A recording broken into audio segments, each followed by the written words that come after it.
Praise the Lord. എൻ്റെ ഈശോയ്ക്കും പരിശുദ്ധ അമ്മയ്ക്കും കോടാനുകോടി നന്ദി പറഞ്ഞുകൊണ്ട് എൻ്റെ സാക്ഷ്യം ആരംഭിക്കുന്നു. ഞാൻ ഉടമ്പടി എടുത്തത് 28/1/2020 എൻ്റെ പേര് ആനി ബിജു. ഞാൻ സാക്കിനാക്ക മുംബൈ മേരി മാതാ ചർച്ചാണ് എൻ്റെ ഇടവക. ഞാൻ ഇസ്രയേലിലാണ് ജോലി ചെയ്യുന്നത്. ഇതെൻ്റെ 6ാമത്തെ സാക്ഷ്യമാണ്.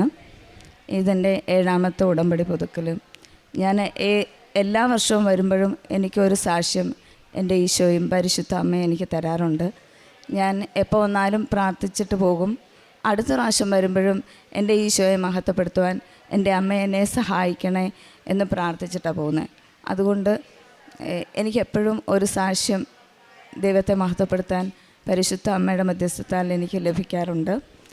അതിന് ഞാൻ ദൈവനാമത്തിൽ നന്ദി പറയുന്നു. ഞാൻ ഒരു ഫ്ലാറ്റ് വാങ്ങിച്ച സാക്ഷ്യമാണ് പറയുന്നത്. ഒരിക്കലും എന്നെക്കൊണ്ട് നടക്കാൻ സാധിക്കാത്ത ഒരു കാര്യമാണ് കർത്താവ് എനിക്ക് നടത്തി തന്നിരിക്കുന്നത്. ഞങ്ങൾ മുംബൈയിൽ ഞാൻ 2 വർഷം മുമ്പ് ഉടമ്പടി വെച്ച കാര്യമാണ്. പക്ഷേ ഞാൻ മറന്നുപോയി. കാരണം വെച്ചാൽ എനിക്ക് സാധിക്കാത്ത കാര്യമാണ്. അച്ഛൻ പറയാറുണ്ട്, നിങ്ങൾക്ക് ഒരിക്കലും നിങ്ങളെക്കൊണ്ട് സാധിക്കാത്ത കാര്യം വേണം, പറ്റാത്ത കാര്യം വേണം വെക്കാനെന്ന്. അപ്പോൾ അതനുസരിച്ച് ഞാൻ വെറുതെ വെച്ച് പോയതാണ്. പിന്നെ ഞാൻ അതേക്കുറിച്ച് ചിന്തിച്ചില്ല, കാരണം എന്നെക്കൊണ്ട് പറ്റാത്ത കാര്യമാണല്ലോ. പിന്നെ അത് കഴിഞ്ഞ് ഇതുപോലെ ഫ്ലാറ്റ് വാങ്ങിക്കാനായിട്ട് ഞങ്ങൾ എല്ലാം ചേട്ടൻ പോയി കണ്ട് വീഡിയോ ഒക്കെ അയച്ചു തന്നു കഴിഞ്ഞപ്പോൾ ഞാൻ ചോദിച്ചു, നമ്മളിത് എങ്ങനെ വാങ്ങിക്കും? കാരണം ലക്ഷങ്ങളല്ല, കോടികൾ വേണം. അപ്പോൾ എന്നോട് പറഞ്ഞു നമുക്ക് നോക്കാം എന്ന് പറഞ്ഞു. പക്ഷേ ഞാൻ അന്നേരം ഈശോയോട് മാതാവിനോട് ഞാൻ ചോദിച്ചു ഇതെങ്ങനെ നടക്കും? പക്ഷേ ഞാൻ അന്നേരം പറഞ്ഞു, ഈശോ നിൻ്റെ കയ്യിൽ ഒത്തിരി സമ്പത്തുണ്ട്, കുറച്ച് എനിക്ക് തന്നൊന്ന് എന്നെ ഒന്ന് സഹായിക്കാമോ? അമ്മേ, ഈശോയോട് പറഞ്ഞ് എന്നെ ഒന്ന് സഹായിക്കാമോ എന്ന് ഞാൻ പറയുമായിരുന്നു. അത് കഴിഞ്ഞ് ഞങ്ങൾ തീരുമാനം എടുത്ത് വാങ്ങിക്കാമെന്ന്. അപ്പം 50 ലക്ഷം രൂപ ഡൗൺ പേയ്മെൻറ്റ് കൊടുക്കണം. അപ്പോൾ അതിന് ഞങ്ങളുടെ കയ്യിലില്ല. ചേട്ടൻ്റെ കൂടെ ഒരു കൂട്ടുകാരൻ പോയിരുന്നത് ഫ്ലാറ്റ് കാണാൻ. അപ്പോൾ ആളിനോട് വിളിച്ചിട്ട് പറഞ്ഞു, ഞങ്ങൾ ഇതിൽ നിന്ന് പിന്മാറുവാണ്, ഞങ്ങൾക്ക് അതിന് സാധിക്കത്തില്ല എന്ന് പറഞ്ഞപ്പം ആൾ പറഞ്ഞു, ഞാൻ 2 ദിവസം കഴിഞ്ഞ് നിന്നെ വിളിക്കാമെന്ന് പറഞ്ഞു. എന്നിട്ട് വിളിച്ചിട്ട് പറഞ്ഞു, എൻ്റെ കയ്യിൽ നിനക്ക് ഡൗൺ പേയ്മെൻറ്റ് കൊടുക്കാനുള്ള ക്യാഷുണ്ട്, ഞാനത് നിനക്ക് തരാം, നീ എനിക്കത് 1 മാസം കഴിഞ്ഞ് തിരിച്ചു തരണമെന്ന് പറഞ്ഞു. അപ്പം ഞാൻ പറഞ്ഞു, 1 മാസം കഴിഞ്ഞ് ചേട്ടാ എങ്ങനെ തിരിച്ചു കൊടുക്കും എന്ന് പറഞ്ഞ്, അതുകൊണ്ട് നമുക്ക് വേണ്ടാന്ന് പറയാൻ പറഞ്ഞു. എന്നിട്ട് എനിക്കൊരു ഓൾട്ടറുണ്ട്, മാതാവിൻ്റെ ഈശോയുടെയൊക്കെ രൂപം ഉണ്ട്. ഞാൻ പ്രാർത്ഥിക്കുന്നിടത്ത് പോയിരുന്നു. ഞാൻ പ്രാർത്ഥിച്ചു, ഈശോയെ എനിക്കൊരു 2 മാസത്തേക്ക് അവധി തരണം. കാരണം ഞങ്ങൾക്ക് നേരത്തെ ഒരു ഫ്ലാറ്റ് വാങ്ങിച്ചിരുന്നു, അതിൻ്റെ സാക്ഷി ഞാൻ പറഞ്ഞതാണ്. അപ്പോൾ അത് വിൽക്കണം. അപ്പം എന്നിട്ട് വേണം അയാൾക്ക് സഹോദരന് കാശ് കൊടുക്കാനായിട്ട്. അപ്പം ഞാൻ പ്രാർത്ഥിച്ചു. അങ്ങനെ 2 മാസത്തെ അവധി ചോദിച്ച് ഞാൻ പ്രാർത്ഥിച്ചു. അപ്പോൾ ആൾ 2 ദിവസം കഴിഞ്ഞ് വിളിച്ചിട്ട് പറയാണ്, എനിക്ക് 3 മാസം കഴിഞ്ഞിട്ട് തന്നാൽ മതി, മടക്കി തന്നാൽ മതിയെന്നും. അങ്ങനെ ഞങ്ങളത് വാങ്ങിച്ചു കൊടുത്തു. അന്നേരം എൻ്റെ മനസ്സിൽ ആശങ്കയാണ്, ഞാൻ എങ്ങനെ തിരിച്ചു കൊടുക്കും? ഈശോയെ നീ എന്നെക്കൊണ്ട് എന്തുകൊണ്ട് ഇങ്ങനെ ഒരു കാര്യം ചെയ്യിക്കുന്നുവെന്ന്. അപ്പോൾ എൻ്റെ മനസ്സിൽ ഈശോ തോന്നിച്ച്, നിനക്ക് എങ്ങനെ അറിയാമായിരുന്നു ആളുടെ കയ്യിൽ കാശുണ്ടെന്നും ആൾ നിന്നെ സഹായിക്കുമെന്ന് എങ്ങനെ നിനക്കറിയായിരുന്നു? നിൻ്റെ ദൈവത്തിന് അറിയാമായിരുന്നു ആൾക്ക് നിന്നെ സഹായിക്കാൻ പറ്റുമെന്ന്. അതുകൊണ്ടാണ് ആളെയും കൂട്ടി ദൈവം ആ ഫ്ലാറ്റ് കാണാൻ നിന്നെ വിട്ടതെന്നും. അങ്ങനെ ഞങ്ങൾ അതുപോലെ തന്നെ ലോൺ എടുക്കണമായിരുന്നു. അപ്പം ഞങ്ങൾക്ക് അവിടെ ഇസ്രയേലിൽ യുദ്ധം നടന്നുകൊണ്ടിരിക്കുന്ന സമയമാണ്.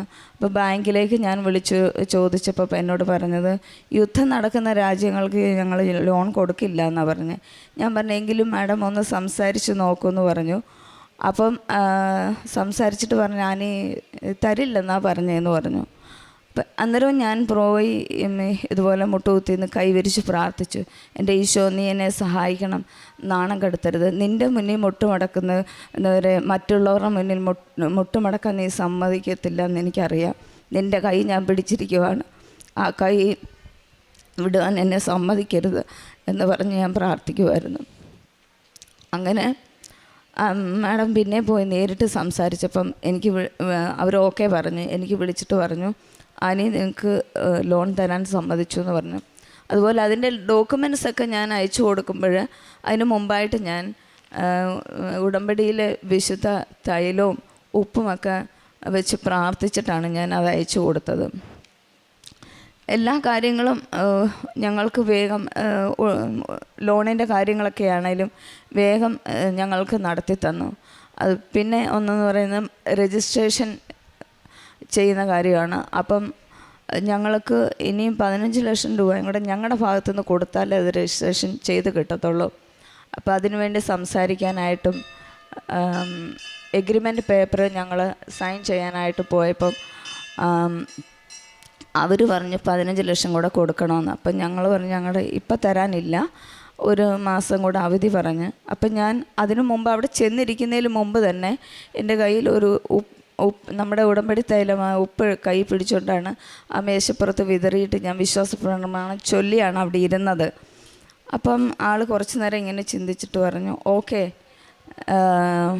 ഓക്കെ സമ്മതിച്ചു, 1 മാസം കഴിഞ്ഞിട്ട് തന്നാൽ മതി, പക്ഷേ ഇപ്പം ഞാൻ രജിസ്ട്രേഷൻ ചെയ്ത് തരാമെന്ന് പറഞ്ഞു. അപ്പം അതിൻ്റെ 2 ദിവസം കഴിഞ്ഞപ്പോൾ കഴിഞ്ഞ ബുധനാഴ്ച ഞങ്ങൾക്ക് രജിസ്ട്രേഷൻ ചെയ്ത് കിട്ടി ഫ്ലാറ്റ്. ഇത്രയും വലിയൊരു അനുഗ്രഹം തന്ന ദൈവത്തിന് നന്ദി പറയുന്നു.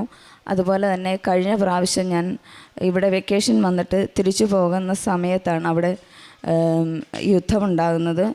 എയർപോർട്ട് അടച്ചിട്ടുള്ള ഒരു യുദ്ധം അന്ന് വരെ ഉണ്ടായിട്ടില്ല. യുദ്ധമുണ്ടെങ്കിലും അതുപോലെ ഭീകരമായിട്ടുള്ളൊരു ഇത് ഉണ്ടായിട്ടേ ഇല്ല. അപ്പം എൻ്റെ എംപ്ലോയറിൻ്റെ ഫാമിലി വിളിച്ചു പറഞ്ഞു, ആനി നിനക്ക് വരാൻ പറ്റുമെന്ന് ഞങ്ങൾക്ക് തോന്നുന്നില്ല, കാരണം ഇത് ഭയങ്കരമായിട്ട് രൂക്ഷമായിക്കൊണ്ടിരിക്കുകയെന്ന് പറഞ്ഞു. ഞാനപ്പോൾ പോകുന്നതിന് മുമ്പ് എനിക്ക് ജൂലൈ 2-ാം തീയതി ആയിരുന്നു ടിക്കറ്റ്. അതിനു മുമ്പുള്ള ആരാധനയിൽ സൺഡേയിൽ ഞാനിവിടെ വന്നു പ്രാർത്ഥിച്ചു. ഞാൻ എൻ്റെ പാസ്പോർട്ട് കാണിച്ച് ഞാൻ ഇവിടെ നിന്ന് പ്രാർത്ഥിച്ചു, മാതാവേ എനിക്ക് ഞാൻ എടുത്ത ടിക്കറ്റിൻ്റെ ഡേറ്റിൽ തന്നെ എനിക്ക് തിരിച്ചു പോകാൻ പറ്റണം. ഇതിൽ ഞാൻ മുംബൈയിൽ നിന്നാണ് വന്നതെന്ന് ആരാധന കൂടാൻ. ഞാൻ പറഞ്ഞു ഞാൻ തിരിച്ച് ചെല്ലുമ്പോഴത്തേക്ക് ട്രംപ് ഇതിലിടപെടണം, യുദ്ധം അവസാനിപ്പിക്കണം എന്ന് പറഞ്ഞു. ഞാൻ ഇവിടുന്ന് വീട്ടിൽ ചെന്ന് പിറ്റേ ദിവസം എൻ്റെ ഒരു ഫ്രണ്ട് എന്നെ വിളിച്ചിട്ട് പറഞ്ഞു, ആനി ട്രംപ് ഇടപെട്ടു, യുദ്ധം ഇന്ന് 7:30 അവസാനിക്കുവാന്ന് പറഞ്ഞു. പ്രൈസ്തലോട് ദൈവനാമത്തിന് മഹത്വം. അതുപോലെ തന്നെ ഒത്തിരി അനുഗ്രഹങ്ങൾ ദൈവം എനിക്ക് തന്നിട്ടുണ്ട്. ഒരു പ്രാവശ്യം ഞാനിങ്ങനെ പ്രാർത്ഥിച്ചുകൊണ്ടിരിക്കാതെ ഞങ്ങൾക്കവിടെ ഒരു ഗ്രൂപ്പുണ്ട് കൃപാസനത്തിൻ്റെ ഉടമ്പടി എടുത്തവരുടെ. അപ്പോൾ വെളുപ്പിനെ ഞങ്ങൾ പ്രാർത്ഥിക്കാനിരുന്നപ്പോൾ കുറച്ച് പേരൊക്കെ ഇങ്ങനെ അലസമായിട്ട് കൂടാറില്ല. അപ്പം ഞാനിങ്ങനെ എനിക്ക് ഒത്തിരി വിഷമം തോന്നി. ഇപ്പം ഞാനിങ്ങനെ ഓർത്ത് ഉടമ്പടിയെക്കുറിച്ച് എൻ്റെ കർത്താവേ എന്താണ് നീ ആഗ്രഹിക്കുന്നത്? അപ്പം എൻ്റെ മനസ്സിൽ അന്ന് തോന്നിച്ചതെന്ന് പറഞ്ഞാൽ ഉടമ്പടി മോശയുടെ കയ്യിൽ വടിയാണ് എന്ന്. അപ്പം ഞാൻ ചോദിച്ചു, കർത്താവേ അതെന്താ, അതിനെക്കുറിച്ച് നീ എന്താ പറയുന്നത്? അപ്പോൾ എന്നോട് പറഞ്ഞു, എൻ്റെ മനസ്സിലാണ് തോന്നിപ്പിക്കുന്നത്. അപ്പോൾ എന്നോട് പറഞ്ഞു പുറപ്പാട് വായിക്കാൻ പറഞ്ഞു. ഓക്കെ. അത് കഴിഞ്ഞ പ്രാവശ്യം ഞാൻ പുതുക്കാൻ വന്നിരുന്നു. അപ്പം ഞാൻ അതിങ്ങനെ ചിന്തിച്ച് ഞാൻ ബൈബിൾ തുറന്നപ്പം പുറപ്പാട് 4 മോശയുടെ കയ്യിലെ വടി. അപ്പോൾ അതേക്കുറിച്ച് എനിക്ക് ദൈവം മനസ്സിലാക്കി തന്ന കാര്യം എന്ന് പറയുന്നത്, കർത്താവ് പറയുന്ന കാര്യങ്ങൾ നമ്മൾ ചെയ്യുമ്പോൾ ആ വടി മോശ കയ്യിലെടുത്ത് കർത്താവ് പറഞ്ഞ കാര്യങ്ങൾ അനുസരിച്ചപ്പോൾ അനേക അത്ഭുതങ്ങൾ ചെയ്യാൻ പറ്റി. അതുപോലെ തന്നെ ഈ ഉടമ്പടി നമ്മൾ വിശ്വസ്തയോടെ നമ്മൾ കയ്യിലെടുക്കുമ്പോൾ കർത്താവിൻ്റെ വാക്ക് പാലിച്ച് മുന്നോട്ട് നടക്കുമ്പോൾ അതുമൂലം നമുക്ക് ഒത്തിരി അനുഗ്രഹങ്ങൾ നമ്മുടെ ജീവിതത്തിൽ നമുക്ക് തരും. അതാണ് എനിക്ക് അതിൽ നിന്ന് മനസ്സിലാക്കാൻ പറ്റിയത്. അതുപോലെ തന്നെ 2024 അച്ഛൻ്റെ ധ്യാനം ഇസ്രായേലിലുണ്ടായിരുന്നു. അപ്പം ആ സമയത്ത് ഞങ്ങൾക്കവിടെ യുദ്ധത്തിൻ്റെ ഇതൊക്കെ ഉണ്ടായിരുന്നെങ്കിലും ധ്യാനത്തിൻ്റെ ദിവസം പോകുന്ന ദിവസം രാവിലെ ഞങ്ങളുടെ അടുത്ത് തന്നെ ഒരു മിസൈൽ വന്നു വീണു ഭയങ്കരമായിട്ട്. അപ്പം ഞാൻ ഓർത്ത്, എൻ്റെ കർത്താവേ എനിക്ക് പോകാൻ പറ്റത്തില്ല, ആയിരിക്കും ഇവരെന്നെ വിടില്ലായിരിക്കും. അപ്പം ഞാൻ പറഞ്ഞു, മാതാവേ എനിക്ക് വേണ്ടി ഒന്ന് മധ്യസ്ഥം വഹിക്കണമേ, എന്നെ ഇവർ വിടണേ. ഞങ്ങൾ പോയി. അന്ന് അവർ ലക്ഷ്യം വെച്ചിരുന്നത് തിബേരിയാസിനെയാണ്. പക്ഷേ എനിക്ക് പോകാൻ പറ്റി. അവിടെ അച്ഛനെ കാണാം എന്നുള്ള ഒരു ഇതിലല്ല, ഞാൻ അച്ഛൻ്റെ ധ്യാനം കൂടണമെന്നുള്ള ആഗ്രഹത്തിലോടുകൂടിയാണ് പോയത്. അതുപോലെ തന്നെ അവിടെ വെച്ച് തന്നെ അച്ഛൻ്റെ ബ്ലെസ്സിങ് ഉണ്ടായിരുന്നു. കൈവെപ്പ് ശുശ്രൂഷയിൽ അച്ഛനാണെങ്കിൽ എന്നിട്ട് ഞങ്ങൾക്ക് കാശുരൂപം തരുന്ന സമയത്ത് തലേ കൈവച്ച് പ്രാർത്ഥിക്കുന്ന സമയത്ത് ഇങ്ങനെ ഇങ്ങനെ എൻ്റെ കവിളത്ത് തട്ടി ചിരിച്ചു. അപ്പോൾ എനിക്ക് ഈശോ എന്നെ നോക്കി ചിരിക്കുന്നോട്ടാണ് എനിക്ക് തോന്നിയത്. 5 പ്രാവശ്യമാണ് എനിക്ക് അവിടെ വെച്ച് ബ്ലെസ്സിങ് കിട്ടിയത് അച്ഛൻ്റെ. പിന്നെ അതുപോലെ തന്നെ കഴിഞ്ഞ പ്രാവശ്യം ഞാനിവിടെ വന്ന് കഴിഞ്ഞതിൻ്റെ മുന്നിലത്തെ പ്രാവശ്യം ഞാനിവിടെ വന്ന് അച്ഛൻ്റെ കൈവെപ്പ് ശുശ്രൂഷയ്ക്ക് വേണ്ടി നിന്നപ്പോൾ അച്ഛനിവിടെ മുട്ടുകുത്താൻ പറഞ്ഞു. അത് ഞാൻ മുട്ടുകുത്തി നിന്ന് വിശ്വാസ പ്രമാണം ചൊല്ലാൻ പറഞ്ഞു. പക്ഷേ വിശ്വാസ പ്രമാണം ഞാൻ ചൊല്ലി, പക്ഷേ അത് ഏത് ലാംഗ്വേജാണെന്ന് എനിക്ക് അറിയത്തില്ല. ഞാൻ വേറൊരു ലാംഗ്വേജിലാണ് ഞാനത് ചൊല്ലി തീർത്തത്. അത് ഞാൻ അച്ഛനെ അന്ന് കണ്ടതെന്ന് വെച്ചാൽ എന്തിനാന്ന് വെച്ചാൽ എനിക്കൊരു ലെഫ്റ്റ് സൈഡിൽ ബ്രസ്റ്റിൽ ഒരു ഫൈബ്രോയിഡ് ഉണ്ടായിരുന്നു, അതിന് വേണ്ടിയിട്ടാണ്. അപ്പം അച്ഛനെ കാണുന്നതിന് മുമ്പ് എനിക്കത് വേദനയും ഇങ്ങനെ സൂചി കുത്തുന്ന കുത്തി വലിക്കുന്ന വേദനയുണ്ടായിരുന്നു. പക്ഷേ അതിൽ പിന്നെ എനിക്ക് അങ്ങനെ ഒരു വേദന ഉണ്ടായിട്ടില്ല. ഞാൻ പരിപൂർണമായി വിശ്വസിക്കുന്നു എന്നെ കർത്താവ് സൗഖ്യപ്പെടുത്തിയെന്ന്. ഇത്രയും അനുഗ്രഹങ്ങൾ തന്ന എൻ്റെ ഈശോയ്ക്കും പരിശുദ്ധ അമ്മയ്ക്കും കോടാനുകോടി നന്ദി പറയുന്നു. അതുപോലെ തന്നെ പ്രേക്ഷിത പ്രവർത്തനമായിട്ട് എനിക്ക് പുറത്ത് പോയിട്ടൊന്നും ചെയ്യാൻ പറ്റത്തില്ല. അത് കാരണം യൂട്യൂബിൽ കൂടെ അച്ഛൻ്റെ ആരാധന കൂടുകയും പിന്നെ ഡെയിലി ബ്രെഡ് കൂടുകയും അതുപോലെ തന്നെ സാക്ഷ്യങ്ങൾ കേൾക്കുകയും ചെയ്യാറുണ്ട്. മറ്റുള്ളവർക്ക് ഷെയർ ചെയ്ത് കൊടുക്കാറുണ്ട്. അതുപോലെ പലരെ കൊണ്ടും ഉടമ്പടിയെക്കുറിച്ച് പറയുകയും ലൈറ്റ് എ ക്യാൻഡിൽ പ്രെയർ റിക്വസ്റ്റിനെ കുറിച്ച് പറയുക, അവരെ കൊണ്ട് അത് എടുപ്പിക്കുകയും ചെയ്തിട്ടുണ്ട്. പിന്നെ കാരുണ്യ പ്രവൃത്തിയായിട്ട് പുറത്തു പോയി എനിക്കവിടെ ചെയ്യാൻ പറ്റില്ല. അപ്പം മാസത്തിൽ ഞങ്ങൾ അനാഥാലയങ്ങളിലേക്ക് ഭക്ഷണത്തിനുള്ള ക്യാഷ് ഞാൻ സെൻഡ് ചെയ്യാതെ കൊടുക്കാറുണ്ട്. പിന്നെ ഞങ്ങൾക്കൊരു പ്രെയർ ഗ്രൂപ്പ് ഉണ്ടെന്ന് ഞാൻ പറഞ്ഞല്ലോ, രാവിലെയും വൈകുന്നേരവും ഞങ്ങളവിടെ അതിൽ പ്രെയർ ചെയ്യാറുണ്ട്. അപ്പോൾ അതുവഴി ഞങ്ങളൊരു ചെറിയ തുക ഞങ്ങൾ കാരുണ്യ പ്രവൃത്തിയായിട്ട് ഞങ്ങളെല്ലാവരും കൂടി അത് ചെയ്യുന്നുണ്ട്. പിന്നെ ആ പ്രെയർ ഗ്രൂപ്പ് വഴി ഞങ്ങൾ എല്ലാം മെയ് മാസവും ഒക്ടോബർ മാസവും 1001 മണി ജപമാല ചൊല്ലി പ്രാർത്ഥിക്കാറുണ്ട്. പിന്നെ ഇവിടെ ജപമാല റാലി നടക്കുന്ന ദിവസം ഞങ്ങൾ രാവിലെ 5 മണി തൊട്ട് വൈകുന്നേരം 4 മണി വരെ മുറിയാതെ ജപമാല ചൊല്ലി പ്രാർത്ഥിക്കാറുണ്ട്. ഇത്രയും അനുഗ്രഹങ്ങൾ തന്ന എൻ്റെ പരിശുദ്ധ അമ്മയ്ക്ക് ഈശോപ്പായ്ക്കും ഒരു കോടാനുകോടി നന്ദി പറഞ്ഞുകൊണ്ട് ഞാൻ എൻ്റെ സാക്ഷ്യം അവസാനിപ്പിക്കുന്നു. യെശയ്യാ പ്രവാചകൻ്റെ പുസ്തകം 6-ാം അധ്യായം 6-ാം തിരുവചനം. അപ്പോൾ സെറാഫുകളിലൊന്ന് ബലിപീഠത്തിൽ നിന്ന് കൊടിൽ കൊണ്ട് എടുത്ത് ഒരു തീക്കനലുമായി എൻ്റെ അടുക്കിലേക്ക് പറന്നു വന്നു. അവൻ എൻ്റെ അധരങ്ങളെ സ്പർശിച്ചിട്ട് പറഞ്ഞു, ഇത് നിൻ്റെ അധരങ്ങളെ സ്പർശിച്ചിരിക്കുന്നു, നിൻ്റെ മാലിന്യം നീക്കപ്പെട്ടു.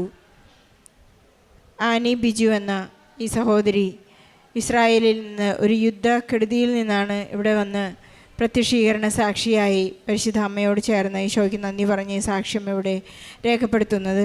ഈ സഹോദരിയുടെ 6-ാമത്തെ സാക്ഷ്യമാണിത്. അതുകൊണ്ട് തന്നെ ഈ മകൾക്കൊരു നല്ല ആധ്യാത്മിക ആസ്തിയുണ്ടെന്ന് നമുക്ക് മനസ്സിലാക്കാം. ഏതൊരവസ്ഥയിലും ഉടമ്പടി എന്താണെന്ന് കൃത്യമായി ഈ മകൾക്ക് മനസ്സിലായിട്ടുണ്ട്. മോശയുടെ വടി എന്താണ്, അതുപോലെയാണ് ഉടമ്പടി. ആ വടിയെടുത്താൽ ഈശോയെ നോക്കിയാൽ എല്ലാം തന്നെ എനിക്ക് സാധ്യമാണ് എന്ന് ഈ മകൾക്ക് ഏറ്റു പറയാൻ മാത്രമുള്ള വിശ്വാസവും വിശ്വസ്തതയും വിശുദ്ധിയും ഇന്ന് ഈ മകൾക്ക് കൈവന്നിരിക്കുകയാണ്. സമയച്ചുരുക്കത്തിൽ not by merit but by grace എന്ന അടിസ്ഥാനത്തിൽ സൗഖ്യവും സമാധാനവും അവർ ആഗ്രഹിച്ച അല്ലെങ്കിൽ വളരെയധികം കാത്തിരുന്ന് പ്രാർത്ഥിച്ച കാര്യങ്ങൾക്കുള്ള അനുഗ്രഹങ്ങൾക്ക് കൂടി നന്ദി പറയുകയാണ്. മകളുടെ രോഗസൗഖ്യത്തെക്കുറിച്ചും മകളുടെ സാധ്യതകളെക്കുറിച്ചും 2 വർഷമായിട്ട് അവർക്കൊരു ഫ്ലാറ്റ് മേടിക്കണമെന്നുള്ള ആഗ്രഹം എഴുതി മറന്നുപോയതാണ്, ഒരു നിയോഗം എഴുതി മറന്നുപോയതാണ്. പക്ഷെ സമയത്തിൻ്റെ പൂർത്തിയിൽ ഈശോ ആഗ്രഹം സാധിച്ച് ലോൺ എടുക്കാൻ പോലും സാധിക്കുമല്ലാതിരുന്ന ഒരവസ്ഥയിൽ ഇസ്രായേൽ യുദ്ധം നടന്നിരുന്ന സമയത്ത് ഈശോ എങ്ങനെയാണത് സാധ്യമാക്കി കൊടുത്തതെന്ന് മകൾ വളരെ കൃത്യമായി സാക്ഷ്യപ്പെടുത്തുകയുണ്ടായി. ഈശോ പറയുന്നു, നീ നിറച്ചളന്ന് അമർത്തിക്കുലുക്കി നിനക്ക് മടിയിലേക്ക് ഇട്ടുതരുന്ന അവസ്ഥ എന്താണെന്ന് നമുക്കറിയാം. സുവിശേഷങ്ങളിൽ വായിച്ചെടുക്കുമ്പോൾ നമുക്ക് എപ്പോഴാണ് അത് തിരിച്ചു കിട്ടുന്നത്? എനിക്ക് ദാഹിക്കുകയും വിശക്കുകയും നഗ്നനായി കാണുകയും എല്ലാം ചെയ്തപ്പോൾ ഈ ചെറിയവരിൽ നീ ചെയ്തു കൊടുത്തപ്പോൾ അവർക്ക് തന്നെയാണ്, നീ എനിക്ക് തന്നെയാണ് ചെയ്തതെന്ന് ഈശോ പറയുന്നുണ്ട്. അങ്ങനെ ചെയ്തുകൊണ്ടിരുന്ന അവസ്ഥയിൽ പോലും ഒരു മരണത്തിൻ്റെ നിഴൽ വീണ താഴ്വരയിലായിരുന്നു. 23-ാം സങ്കീർത്തനം പറയുന്നത് പോലെ, മരണത്തിൻ്റെ നിഴൽ വീണ താഴ്വരയിലൂടെയാണ് ഞാൻ നടക്കുന്നതെങ്കിലും അങ്ങ് കൂടെയുള്ളതിനാൽ ഞാൻ ഭയപ്പെടുകയില്ല, അങ്ങയുടെ ഊന്നുവടിയും ദണ്ടും എനിക്ക് ഉറപ്പേകുന്നു. അങ്ങനെ ഒരു വലിയ ഉറപ്പിലാണ് നീ മകൾ ഇസ്രായേലിൽ വർക്ക് ചെയ്യുന്നതെന്ന് നമുക്ക് മനസ്സിലാക്കാം. മകൾ ശക്തമായി പ്രാർത്ഥിച്ചു. യുദ്ധം ഒന്ന് നിർത്തിവെക്കുവാൻ പ്രാർത്ഥിച്ചതിൻ്റെ പിറ്റേ ദിവസം തന്നെ ഒരടയാളം യുദ്ധം ഇപ്പോൾ തൽക്കാലത്തേക്ക് നിർത്തിവെച്ചു എന്നുള്ള അവിടുത്തെ അമേരിക്കൻ പ്രസിഡൻറ്റിൻ്റെ പ്രഖ്യാപനം കേട്ടതായും മകൾ അറിയിക്കുകയാണ്. നാം എന്തുതന്നെ ആഗ്രഹിച്ച് പ്രാർത്ഥിച്ചാലും ഈശോ നമ്മുടെ ആഗ്രഹങ്ങൾ സാധിപ്പിക്കുന്നു എന്നതിലപ്പുറം ഞാൻ ഈശോയോട് കൂടെ ആയിരിക്കുന്നു എന്ന് ആനി ബിജുവിനെന്ന് പറയാൻ സാധിക്കുന്നത് ഉടമ്പടിയുടെ ആസ്തിയാണ്. ആനി ബിജുവിനെ ലഭിച്ച എല്ലാ അനുഗ്രഹങ്ങൾക്കും ഈശോയ്ക്ക് നന്ദി പറഞ്ഞുകൊണ്ട് നമുക്ക് നല്ലൊരു കയ്യടി നൽകി ഈശോയ്ക്ക് അമ്മയ്ക്കും പരിശുദ്ധ അമ്മയ്ക്കും ഈ സാക്ഷ്യം സമർപ്പിക്കാം. അത്യപൂർവ ദൈവാനുഭവങ്ങൾ ഇനി നിങ്ങൾക്കും സ്വന്തം. ഈ യൂട്യൂബ് ചാനൽ ഇതുവരെ സബ്സ്ക്രൈബ് ചെയ്തിട്ടില്ലെങ്കിൽ ഇപ്പോൾ തന്നെ സബ്സ്ക്രൈബ് ചെയ്യുക. ഈ വീഡിയോ ഇപ്പോൾ തന്നെ നിങ്ങളുടെ സുഹൃത്തുക്കൾക്ക് ഷെയർ ചെയ്തുകൊണ്ട് കർത്താവിൻ്റെ പ്രേക്ഷിതരാകുക.